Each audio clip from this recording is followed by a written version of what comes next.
বিদেশ মানে স্বপ্ন পূরণের ঠিকানা। বিদেশ মানে নতুন জীবন, নতুন আলো, নতুন সম্ভাবনা। বিদেশ মানেই নিজের চেনা জানা শহর, বাড়ি, বাবা মা, আত্মীয় পরিজন এবং নিজেদের বাড়ি হোক বা সামাজিক অনুষ্ঠানগুলি বঞ্চিত থেকেও হাসি মুখে পাড়ি দেওয়া যায় শুধুমাত্র ভালো উন্নত মানের জীবন, সন্তানের শিক্ষা, সুস্থ শৃঙ্খলাযুক্ত সমাজ ব্যবস্থা এবং সর্বোপরি নিজের যোগ্যতা অনুযায়ী মাসিক একটা মোটা অর্থপ্রাপ্তির জন্য। ইতিহাস সাক্ষী, একটা সময় ভারতও সোনার খনি ছিল। বিভিন্ন জায়গা থেকে ঔপনিবেশিক শক্তি আসতো ভারতে ব্যবসা বাণিজ্য করে লাভের অংশ নিজের দেশে নিয়ে যাওয়ার জন্য। কিন্তু বর্তমানে এশিয়া মহাদেশের তুলনায় Europe, America, Australia, New Zealand, Italy, Germany সহ একাধিক ছোট বড় দেশের ধন সম্পদের প্রাচুর্য, জীবন জীবিকার সুযোগ সুবিধা এবং সস্তায় উন্নত মানের শিক্ষার সুযোগ সুবিধা অনেকটাই বেশি। তার কারণ এইসব দেশগুলিতে মানুষের সংখ্যা তুলনামূলকভাবে সুযোগ সুবিধার থেকে অনেকটাই কম। স্বাভাবিকভাবে এশিয়া মহাদেশের পাকিস্তান, বাংলাদেশ, ইন্ডিয়া, নেপাল, শ্রীলঙ্কা সহ একাধিক দেশের মানুষের আগ্রহ Europe, America, Canada, England, Italy, জার্মানিমুখী হওয়ার। সেটা স্টুডেন্ট হিসাবেই হোক না কেন বা শ্রমিক থেকে ইঞ্জিনিয়ার হয়েই হোক না কেন, ইমিগ্রান্ট হওয়ার।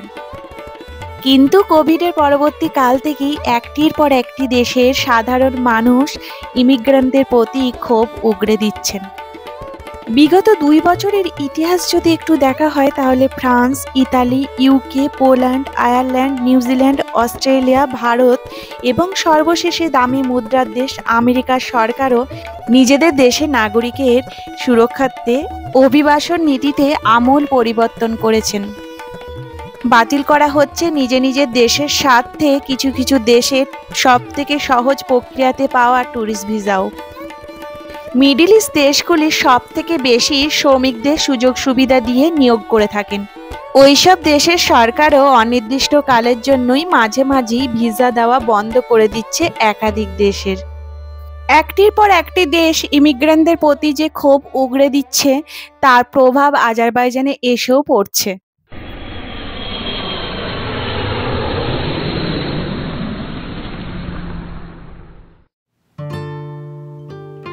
নমস্কার, আমি পিয়া।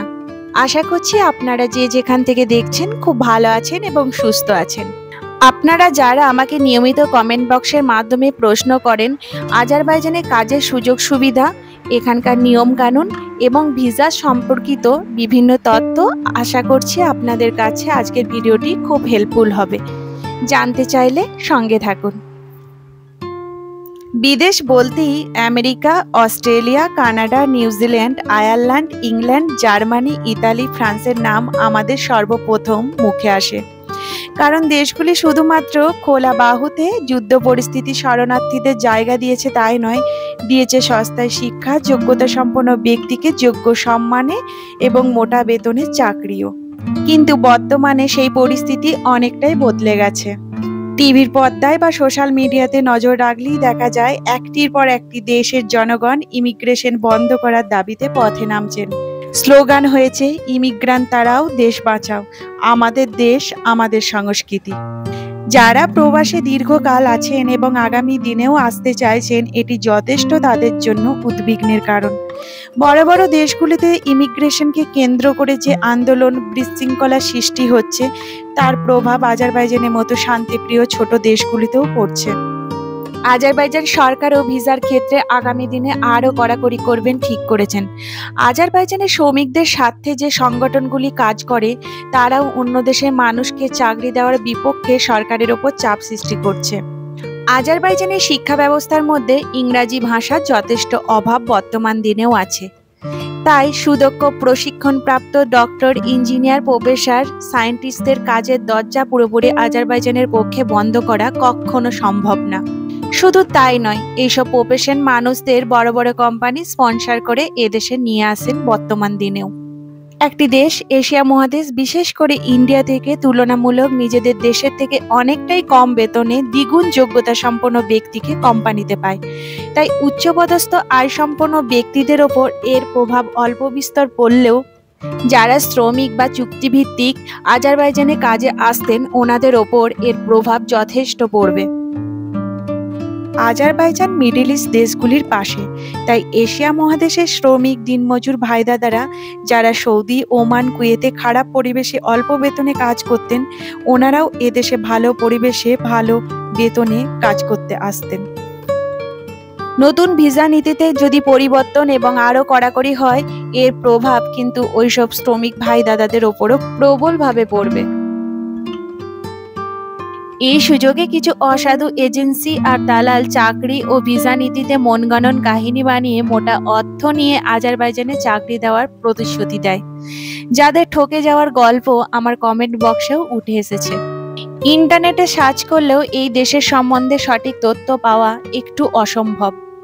এই দেশে কাজের সুযোগ সুবিধা আছে ঠিকই, কিন্তু বাইরে দেশে মানুষের জন্য কতটা কড়া আইনের মধ্য দিয়ে যেতে হয় না কোনো ইন্টারনেটে পাওয়া যায়, না কোনো এজেন্সি বা দালাল বলতে রাজি হয়।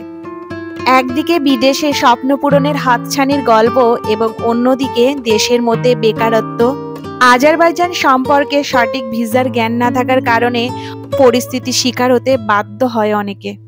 জানাবো আজ 2025-এ নতুন আপডেট অনুযায়ী ভিসা সম্পর্কিত সমস্ত তথ্য। একটু মন দিয়ে শুনবেন, তাহলে হয়তো আপনাদের সমস্ত ধারণা ক্লিয়ার হয়ে যাবে, ঠকে যাওয়ার সম্ভাবনাও কম থাকবে।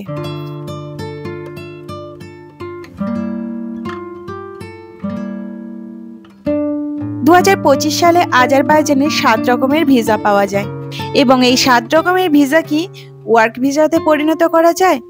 চলুন জানি সেগুলো। প্রথম tourist visa, second student visa, third work visa, fourth residence visa বা temporary residence permit, fifth business visa, sixth diplomatic visa এবং অফিসিয়াল ভিসা, 7 ট্রানজিট ভিসা। চলুন তাহলে এই 7 রকম ভিসা সম্বন্ধে এক এক করে জেনে নিই, তাহলে আমাদের সমস্ত ধারণা ক্লিয়ার হয়ে যাবে।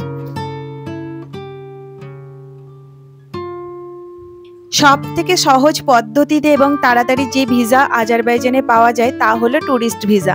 আর শুনলে অবাক হয়ে যাবেন, এই ট্যুরিস্ট ভিসার মাধ্যমেই বেশিরভাগ এজেন্সি এবং দালাল প্রতারণা করে থাকে। আজারবাইজান দেশের অর্থনীতি অনেকাংশে ট্যুরিজমের ওপর নির্ভর করে দাঁড়িয়ে আছে। ইন্ডিয়া মাত্র 5 দিনে ট্যুরিস্ট ভিসা পেয়ে যায়। এই ভিসা শুধুমাত্র দেশে ঘুরতে আসার অনুমতি দেয়, কাজ করার কোনো রকম অনুমতি দেয় না। এমনকি ট্যুরিস্ট ভিসাতে এসে ওয়ার্ক ভিসা বা ওয়ার্ক পারমিটে পরিণত করাও যায় না। অনেক কোম্পানি নিজের স্বার্থে স্পন্সর করা চাকরিজীবী এবং তার ফ্যামিলিকে এ দেশে নিয়ে আসতে জটিল এবং কাগজি লং প্রক্রিয়ার মধ্য দিয়ে না গিয়ে বিজনেস ভিসা সাহায্য নেয়। অর্থাৎ আজারবাইজান অনুমোদিত কোনো কোম্পানি যে কোনো ব্যক্তিকে বিজনেস ভিসায় এনে তা ওয়ার্ক ভিসায় বদলে দিতে পারে। দালাল বা এজেন্সি এই বিজনেস ভিসার নিয়ম ও বৈশিষ্ট্য ট্যুরিস্ট ভিসাতে যোগ করে প্রতারণা করে থাকে। অর্থাৎ যেখানে আজারবাইজানের কোনো কোম্পানিরই ক্ষমতা নেই ট্যুরিস্ট ভিসাকে ওয়ার্ক ভিসাতে পরিণত করার, সেখানে সাধারণ মানুষ, বাইরের মানুষ এজেন্সির দালালের কি করে থাকবে? ওয়ার্ক ভিসায় রূপান্তর করে দেব, তাহলে বুঝে নেবেন আপনার সাথে বড় ফ্রড হতে চলেছে। ট্যুরিস্ট ভিসায় আজারবাইজানে কেউ যদি এসে কোনো কোম্পানির অফার লেটার ছাড়াও যদি কাজের ব্যবস্থা করেও ফেলে, সেক্ষেত্রে ধরা পড়লে আজারবাইজান সরকার থেকে কঠিনতম শাস্তি দিয়ে থাকে, যা অন্য দেশের নাগরিকের সেই আইনি প্রক্রিয়া থেকে বেরোনো কোনোভাবেই সম্ভব না।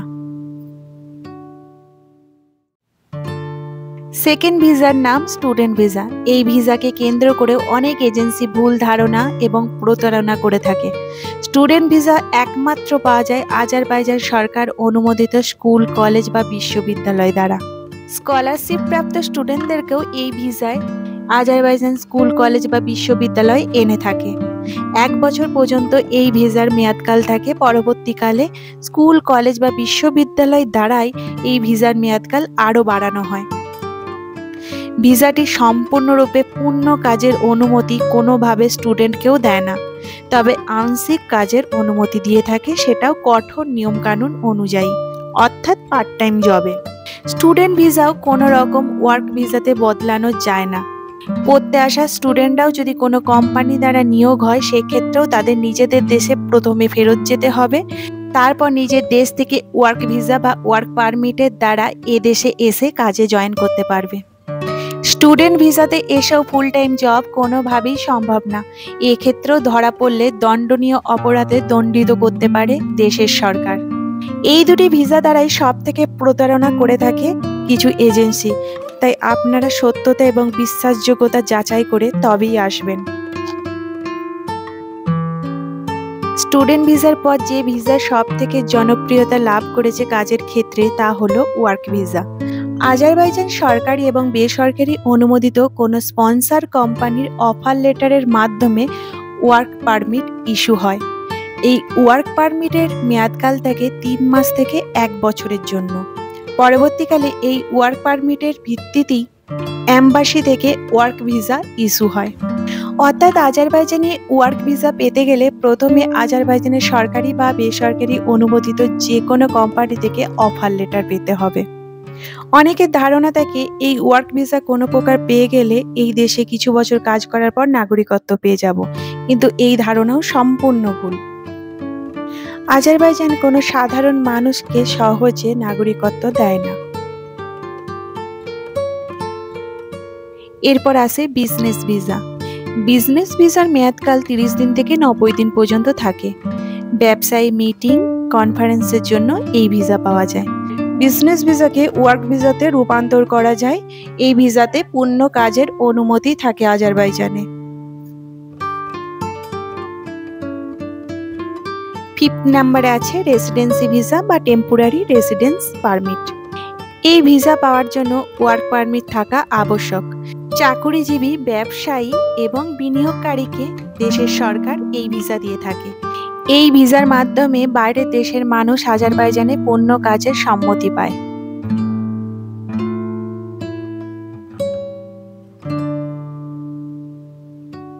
6 নম্বরে আছে ডিপ্লোম্যাটিক অ্যান্ড অফিসিয়াল ভিসা।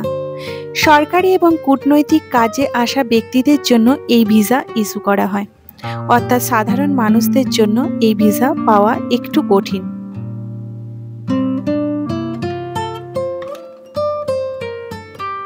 সর্বশেষ এবং 7 নাম্বার হলো ট্রানজিট ভিসা। এই ভিসার মেয়াদকাল মাত্র 5 দিন থাকে। অন্য দেশে যাওয়ার পথে এই দেশে কিছুটা সময় থাকার চুক্তিপত্র ছাড়া এই ভিসা আর কিচ্ছু না।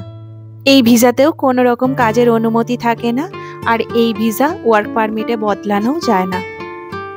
অনেকের মধ্যে এটাও ধারণা থাকে এই ভিসার মাধ্যমে ইউরোপে পাড়ি দেওয়া যায়, কিন্তু এই ধারণাও সম্পূর্ণ ভুল। আজারবাইজান থেকে ইউরোপ যাওয়ার কোনো লিঙ্ক নেই। একমাত্র যাওয়ার পথ হলো কাজের যোগ্যতা। আশা করছি ভিসা সংক্রান্ত আপনাদের যত প্রশ্ন ছিল তার উত্তর দিতে পেরেছি, এবং কোন কোন ভিসা ওয়ার্ক ভিসাতে রূপান্তরিত হয় সে সম্পর্কে একটা স্পষ্ট ধারণা আপনাদের এখন হয়েছে। এরপর আপনাদের যদি কোনো প্রশ্ন থাকে নির্দ্বিধায় কমেন্ট বক্সের মাধ্যমে আমাকে জানাতে পারেন। আমি নিশ্চয়ই আমার সাধ্যমতো উত্তর দেওয়ার চেষ্টা করব। আপনাদের থেকে বিদায় নেওয়ার আগে চলুন দেখি পুরো বিশ্বে ইমিগ্রেন্ট তারাও স্লোগান যে সোচ্চার হয়ে উঠেছে তার জন্য দায়ী কারা, এবং সবথেকে ক্ষতিগ্রস্ত কারাই বা হচ্ছে। সবথেকে ক্ষতিগ্রস্ত হচ্ছে শ্রমিক থেকে ইঞ্জিনিয়ার যারা প্রবাসে কাজ করছে প্রতিটি মানুষ। আগামী দিনে যারা প্রবাসে কাজের সন্ধানে আসতে চাইছেন এবং সন্তানের উচ্চ শিক্ষা এবং ভবিষ্যৎ উজ্জ্বল করার স্বপ্ন নিয়ে যারা বিদেশে পাঠাতে চাইছেন সন্তানকে, তাদের সম্ভাবনাও অনেকাংশে কমছে। এর জন্য শুধুমাত্র দেশের বৈদেশিক এবং কূটনৈতিক নীতিকেই দায়ী করা যথার্থ নয়। দায়ভার শুধুমাত্র দেশের সরকারের ওপর চাপিয়ে দেওয়াটাও যুক্তিযুক্ত নয়। দায়ী প্রতিটি মাইগ্রেন্ট, দায়ী আমার আপনার মতো প্রতিটি প্রবাসী যারা এদেশে ও দেশে চাকরিতে ছড়িয়ে ছিটিয়ে রয়েছে। প্রথমে বিদেশের উন্নত জীবনযাপন, মোটা বেতন, সাংস্কৃতিক কালচার, লিবার্টি, ভবিষ্যৎ গড়ার সুযোগ, গবেষণা ও ইনোভেশনের সুযোগ সুবিধা, নিরাপত্তা, আইন শৃঙ্খলা, সুশিক্ষা, সুস্বাস্থ্য, জীবনের স্থিতিশীলতা, এরকম হাজার হাজার বৈশিষ্ট্যে আকর্ষিত হয়ে আমরা অন্য দেশে আসি। কয়েক বছর পরই ছোট ছোট কমিউনিটি গঠন করে নিজেদের কালচারে ওনাদের রূপান্তরিত করতে চাই। নিজেদের ধর্মীয় এবং সাংস্কৃতিক কালচার ওনাদের ওপর জোর করে চাপিয়ে দিতে চাই। ওনাদের ন্যাশনাল ফ্ল্যাগকে অবমাননা করে রাস্তায় পুড়ি দিয়ে নিজেদের দেশে ন্যাশনাল ফ্ল্যাগকে অন্য দেশে ওড়াতে চাই। কেন মানবে এইসব জোর জুলুম ওনারা? বিগত কয়েক মাসে লক্ষ্য করলে দেখা যায় ইংল্যান্ড, জার্মানি, আমেরিকা, অস্ট্রেলিয়ার মতো উন্নত দেশবাসী ইমিগ্রেন্টদের দেশ থেকে তাড়াবার জন্য পথে নেমে সরকারের কাছে দাবি রাখছে ভিসা দেওয়া বন্ধ করতে হবে। এরকম খুব বেশি চলতে থাকলে আর খুব বেশি দেরি নেই যেখানে উন্নত দেশগুলি অনুন্নত দেশগুলির মানুষদেরকে কাজের সুযোগ সুবিধা দেবে। এমনকি যুদ্ধ বিধ্বস্ত পরিস্থিতিতেও মানুষদেরকে শরণার্থী হয়ে দেশে জায়গা দিতে দ্বিধাবোধ করবেন। ইতিহাস সাক্ষী, ইংরেজদেরকেও একদিন ভারত নিজেদের দেশেই ব্যবসা বাণিজ্য করার সুযোগ দিয়েছিল। তারপরের ইতিহাসটা আমাদের সকলের জানা। আপনাদের যদি আমার ভিডিও ভালো লেগে থাকে তাহলে একটি লাইক এবং সাবস্ক্রাইব করবেন। সময় থাকলে কমেন্টের মাধ্যমে আপনাদের মূল্যবান মতামতও দিয়ে যাবেন। আসছি খুব তাড়াতাড়ি নতুন দিনে নতুন গল্পের সাথে। আপনারা খুব ভালো থাকুন, সুস্থ থাকুন।